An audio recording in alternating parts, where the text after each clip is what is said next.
మనం ఇంటర్వ్యూ చేసినప్పుడు నాకెందుకు నేను ఏదో వ్యాపారం చేసుకుంటాను, నా పని ఏదో నేను చేసుకుంటాను ఇంకా చాలు అని చెప్పిన మళ్ళీ ఇంకా పార్టీలు రాజకీయాలు అవసరమా? అంటే నేనేమంటున్నానంటే నేను వ్యాపారాలు చేసుకుంటుంటే నా పని నేను చేసుకుంటుంటే ఎవరు అడిగినా జరిగిన విషయం ఏంటంటే ప్రశ్న రావణుడు ఉన్నాడు, వాడు ఇప్పుడు జైల్లో ఉన్నాడు కదా, ఆడు ఇంటర్వ్యూ చేసడానికి అధికార ప్రతినిధి అని కారుమూరి వెంకటరెడ్డి గారిని పిలిచాను. వెళ్ళాను.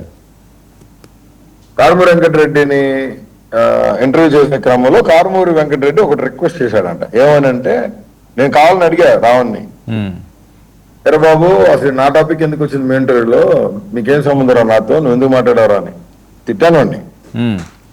నా కొడుక నువ్వేం నీ సంగతి ఏందిరా అని చెప్పి మాట్లాడితే, అన్నా నీకు దండం పెడతా, నాకు సంబంధం లేదు, వెంకటరెడ్డి గారే క్వశ్చన్ అడగమంటే అడిగానన్నా, కావాలంటే మీరు ఆ క్వశ్చన్ ని క్లియర్ గా వినండి, నేను కావాలని అడిగాను అతను నన్ను అడిగించారు అర్థమైపోద్దన్నా అని క్లియర్ గా నేను విన్నాను, నేను అర్థం చేసుకున్నా, నేను చూస్తే మీరు చూసినా అర్థమైపోద్ది. ఏంటంటే వేరే వాళ్ళు ఎవరు ఇచ్చారు ఎదురున్న మనిషి ఆ క్వశ్చన్, అసలు ఆయన బోరుగడ్డ అనిల్ కుమార్ కి మీకు సంబంధం ఏంటి, మరి ఆయన ఓన్ చేసుకుని మాట్లాడుతారు కదా, బోరుగడ్డ అనిల్ కుమార్ అనేవాడు ఎవడు, బోరుగడ్డ అనిల్ కుమార్ అనేవాడు ఎవడు, అసలు ఆడికి మాకు సంబంధం ఏంటి అని మాట్లాడతాడు కారుమూరి వెంకటరెడ్డి రావణ్ క్వశ్చన్ అడిగితే.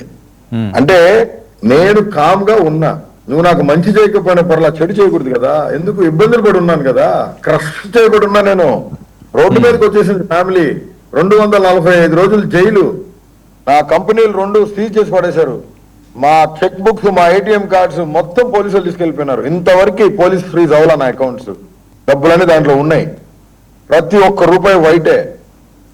నేనేం చెప్తున్నానంటే ఇన్ని కష్టాలు పడి ఇంత గందరగోళం సర్వనాశనం అయిపోయిన పరిస్థితుల్లో కూడా జై జగన్ అని మాట్లాడి అన్న గురించి నిలబడాలి, ఏమైనా సరే నిలబడాలని చెప్పి, బాగున్నప్పుడు తిని బాగలేనప్పుడు లెక్కలు మాట్లాడకూడదని చెప్పి నేను చాలా చాలా దృఢ సంకల్పంతో ముందుకు పోయే పరిస్థితుల్లో పార్టీ ఆఫీస్కి వెళ్ళానయా, నేను చేసిన తప్పదే, తప్పు కాదు, ఆఫీస్కి వెళ్ళకుండా ఎట్టుంటా, నేనేమైనా గ్యాంగ్స్టర్ నా వర్మాజీ, నేనేమైనా టెర్రరిస్ట్ నక్సలైట్నా, ఒక లైన్ దాటి నేను మాట్లాడా, దానికి నేను పవన్ కళ్యాణ్ గారికి రాగానే ఎందుకు అది కూడా చెప్పాను కారణం, నేను బైబిల్ బాగా చదివా జైల్లో ఉన్నప్పుడు, నిన్ను వలే నీ పొరుగు వారిని ప్రేమించు అనే వాక్యం నన్ను పట్టుకుంది. ప్లస్ ఇంకోటి ఏంటంటే నాలుక అగ్ని వంటిది, ఖచ్చితంగా దాన్ని అదుపులో ఉంచుకోవాలి, దుస్తులకు దూరంగా ఉండాలి, నువ్వు నోటితో మాట్లాడేది కూడా పాపమే, అంటే నేను బూతులు తిడితే పాపమే, ఖచ్చితంగా పాపమే. అప్పుడు నేను చెప్పేశాను చదివి, వెంటనే నేను రాగానే నేను చెప్పాను, మీ ఛానల్లో చెప్పాను, బిగ్ టీవీలో చెప్పాను, ప్రతి ఛానల్లో, ఎందుకంటే నేను బూతులు తిట్టిన మాట వాస్తవం, లైన్ దాట్ ఒకటి మాట్లాడిన మాట వాస్తవం, వాళ్ళు మాట్లాడారు నేను మాట్లాడా, అయినా వాళ్ళు మాట్లాడినా నేను మాట్లాడకూడదు, నేను కొంచెం అది లైన్ దాటి మాట్లాడటం ఓకే డన్, సరే నేను రాగానే బైబిల్ని బేస్ చేసుకుని as a Christian I apologize Chandrababu Naidu గారిని, పవన్ కళ్యాణ్ గారిని, జగన్మోహన్ రెడ్డి గారు కూడా బూతులు తిట్టకూడదు, తప్పు, ఏ మాటకు ఆ మాట అని ముఖ్యమంత్రి 3 సార్లు అలా అసలు మీరు మాట్లాడకూడదని చెప్పాడు. చెప్పిన క్రమంలో నేను పశ్చాత్తాపడి వాళ్ళకి చెప్పడం జరిగింది.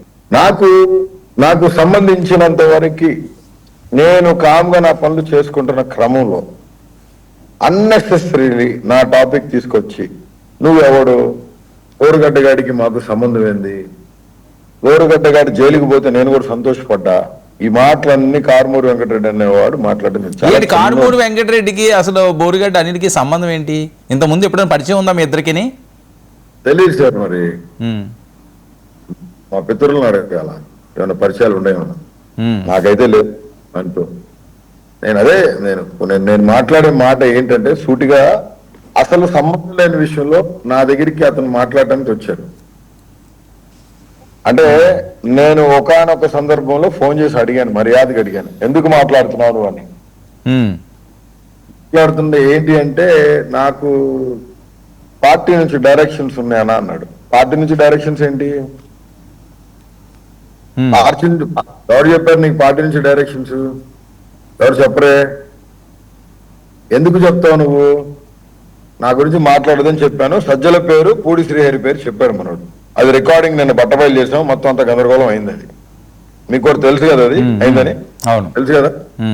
మరి అసలు నాకు వాళ్ళకి సంబంధాలు లేకుండా కెలికి మరి నన్ను పార్టీలోనికి రానికూడదనే ఒక కుట్ర నా రాజకీయ జీవితాన్ని రాజకీయ సమాధి చేసే ప్రయత్నం సజ్జల రామకృష్ణారెడ్డి చేస్తున్నాడు. ఎవరి కోసం చేస్తున్నాడు? నందిగం సురేష్ అనే ఒక కుట్ర, అప్పిరెడ్డి గారు చేయిందో నాకు తెలియదు. మరి అంటే ఎందుకు రాజకీయ జీవితాన్ని నాశనం చేస్తున్నారు అంటున్నావు కదా అనిల్. అంటే ఒక విషయం మీరే మాట్లాడండి. ఇప్పుడు రాజకీయ జీవితాన్ని నాశనం చేస్తున్నారు అన్నది అనిల్ ఫీలింగ్. రాజకీయ జీవితం అంటే ఏంటి? ఎమ్మెల్యే ఏమన్నా నుంచుందామని చూస్తున్నారా? ఆ విధమైన ఏమన్నా అప్పుడన్నా టాక్ జరిగినాయా? రాజకీయాల్లో ఉన్న వాళ్ళందరూ ఎమ్మెల్యేలు, మంత్రులు, ఎంపీలు అయితేనే రాజకీయాలు. అంటే నామినేటెడ్ ఏమన్నా ఎక్స్పెక్ట్ చేస్తున్నారా? నాకెందుకు సార్ నామినేటెడ్? ఏం చేద్దాం మరి రాజకీయాల్లో కంటే ఏదో ఒకటి చేయాలి కదా. ఏంటి, ఒక కార్యకర్తగా ఉండాలనా, లీడర్ గా ఉండాలనా? ఒక దురుద్దేశము లేని, పక్షపాతము లేని వ్యవస్థను నడుపుతున్న ఒక సగటు సామాన్యమైన వ్యక్తిలాగా ఉండే నాయకుడికి పనిచేయాలనేది నా కోరిక. ఏ ఆడంబరం లేని నిరాడంబరమైన మనిషి, ఏ గొప్పలు చెప్పుకోని మనిషి, ఏ హంగు ఆర్పాటం లేని మనిషికి పనిచేయాలనే ఒక ఆశ, కోరిక. నా మట్టుకు బోరుగడ్డ అనిల్ కుమార్ అనే నేను నా కళ్ళతో నేను చూసిన వ్యక్తి జగన్మోహన్ రెడ్డి. ఎందుకంటే చాలా దగ్గరగా చూశాను. చాలా మంది పేద ప్రజలకు ఆయన సాయం చేశారు. కొన్ని వేల మందిని వాళ్ళ సొంత డబ్బులతో చదివిస్తున్నారు. ఆయన దృష్టికి వచ్చి, ఆయన తెలిసి, ఆయన జ్ఞానానికి వచ్చిన ప్రతి సాయం ఆయన చేశాడు. దానికి ప్రత్యక్ష సాక్షి నేను. భారతమ్మ గాని, సార్ గాని ఖచ్చితంగా. బోరుగడ్డ అనిల్ కూడా ఏమైనా సాయం చేశారా? నేను అడగలేదు, చేయలేదు. చేస్తారని అనుకుంటున్నా. నేనేమడుగుతున్నానంటే ఇప్పుడు జగన్మోహన్ రెడ్డి గారిని, నన్ను రౌడీ షీటర్ అన్న మాట నా వరకే ఉందనుకున్నా, కానీ అది మా సిస్టర్స్ ఫ్యామిలీస్ దాకా తాకింది. వాళ్ళు కొంచెం అవమానింపబడ్డారు. మీకు తెలుసు కదా, నా చెల్లెలు ఇద్దరు, నాకున్న 5 చెల్లెలు చాలా very well settled and they are into very big families. మీకు తెలుసు ఆల్రెడీ, మీకు తెలుసు. ఆల్మోస్ట్ ఆల్ పెద్ద ఆర్గనైజేషన్ చర్చెస్ కి వాళ్ళు ఇద్దరు కోడలుగా ఉన్నారు. నా పెద్ద చెల్లి భర్తే, మా బావగారే, నాకు మంచి క్లోజ్ ఫ్రెండ్. పెళ్లి కాకముందే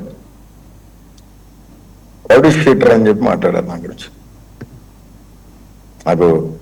నాకు నిజంగా చెప్తున్నాను వర్మజీ, ఎన్ని కోట్లు నా దగ్గరికి వచ్చి పడ్డా ఆ బాధ నాకు పోదు. బయట వాళ్ళు అంటాం వేరు, ఆయన అన్నారంట క్లియర్ గా. ఏబిఎన్ లో వస్తేనో, TV5 లో వస్తేనో, ప్రైమ్ 9 లో వస్తేనో అంటే అది వేరే విషయం. అది కూటమి ప్రభుత్వానికి సంబంధించిన ఛానల్స్ అయ్యి. కానీ వైసీపీ వాళ్ళే రౌడీ షీటర్ అని చెప్పి, ఇతనికి మాకు సంబంధం లేదని ఇతన్ని మాట్లాడుతున్నారు. ఎందుకు మాట్లాడతారు, ఏమైంది వాళ్ళ పరిస్థితి అని చెప్పి ఎద్దేవా చేసి మాట్లాడటం, మా సిస్టర్ ఫోన్ చేసి బాధపడటం, ఇవన్నీ జరిగినాయి. అంటే నాకు ఊరికే నేను రెస్పాండ్ కావాలి. నేను ఆ తర్వాత అప్పిరెడ్డి గారికి ఫోన్ చేశాను. అప్పిరెడ్డి గారికి ఫోన్ చేసి, అన్నా మొన్న నేనేం చెప్పాను మీకు, మీరు ఇది ఇమ్మీడియట్ గా తీపిచ్చేస్తానని చెప్పారు. అతనికి వార్నింగ్ కూడా ఇచ్చారు కారుమూరి వెంకటరెడ్డికి. అతను కూడా సైలెంట్ అయిపోయాడు. అతన్ని ఒక 10 రోజులు 20 రోజులు మందలిచ్చారు. ఎక్కడ మాట్లాడినా ఆ వీడియో తీలా. అసలు నేను ఆ వీడియో ఎలా వచ్చింది మీ దగ్గరికి, బావగారు ఏం వీడియో చూసారు పెట్టండి అంటే బావ పంపించారు. మాట్లాడి రాజకీయాలు ఏమి సహజమే అని పట్టించుకుంటే అట్లాగండి, అని కాదు అని చెప్పి మాట్లాడాను మా బావతో. వీడియో పంపిస్తే అది ఫేస్బుక్ లో వెంకటరెడ్డి కారుమూరు అనే తెలుగు పేజ్ లో ఉంటది. బోరుగడ్డ అనిల్ అనే ఒక రౌడీ షీటర్ చాకరీ పెడతా ఉన్నాను ఊరికే కాదు, ఈనాడు టీవీని, ఏబిఎన్ని, బ్రోకర్ గాళ్ళని వాళ్ళని తిడతా, బోరుగడ్డ గారు రౌడీ షీటర్ అని మాట్లాడారు. చాలా భయానకమైన అవమానకరమైన పరిస్థితి. అంటే నేను కోరుకున్న పార్టీ, నా అనుకుని ఓన్ చేసుకున్న పార్టీలో నా మీద రాజకీయ కుట్ర జరుగుతుందని నాకు అప్పుడు దాకా తెలియదు. దీనికి మూల కారణం, కారకుడు ఎవరు? వైఎస్ రాజశేఖర రెడ్డి గారు, వైఎస్ జగన్మోహన్ రెడ్డి గారి పార్టీ ఆఫీసులో పనిచేస్తున్న చీఫ్ కోఆర్డినేటర్ సజ్జల రామకృష్ణారెడ్డి గారు వైసీపీ పార్టీలో. ఆ పార్టీని నేను ఓన్ చేసుకొని పనిచేస్తున్నాను కదా, మరి మీరు ఎట్ట మాట్లాడతారండి, ఇట్లా మాట్లాడకూడదు అని అడిగితే. అనిల్, ఇంకోటి నడుస్తుంది ఎక్కువగా ప్రచారం, మరి అది కరెక్టో కాదో నాకు ఒక చిన్న క్లారిఫికేషన్ కావాలి. ఏమైనా బంధుత్వం ఉందా మీకు? వైఎస్ఆర్ గారి వాళ్ళు 4 ఫాదర్స్ కానీ ఎవరన్నా ఏమన్నా ఉందా? నిజమా అది ఫేకా? లేదు వాస్తవం. 4 ఫాదర్స్ దగ్గర బంధుత్వం ఉన్నమాట వాస్తవం, కానీ ఎప్పుడు బంధువు అని రాజకీయం చెప్పుకోలేదండి. ఎందుకంటే అసలు ఉందా లేదా అని.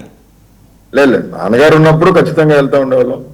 అది నాన్నగారు చనిపోయిన తర్వాత, రాజశేఖర రెడ్డి గారు చనిపోయిన తర్వాత అది మాకు ఎఫెక్షనేట్ గా లేదు. ప్లస్ రెండో విషయం ఏంటంటే ఎక్కడో అక్కడ సెటిల్ అయిపోయారు అందరూ. డాక్టర్ వైఎస్ రాజశేఖర రెడ్డి గారు ఉన్నప్పుడు ఏంటంటే ఫ్యామిలీలో ఉన్న 700 మంది 800 మంది ఖచ్చితంగా క్రిస్మస్ కి అక్కడ కలవాలి. కంటిన్యూ వెళ్ళే వాళ్ళం కాదు కానీ నాన్నగారు వెళ్తా ఉండేవాళ్ళు అప్పుడప్పుడు.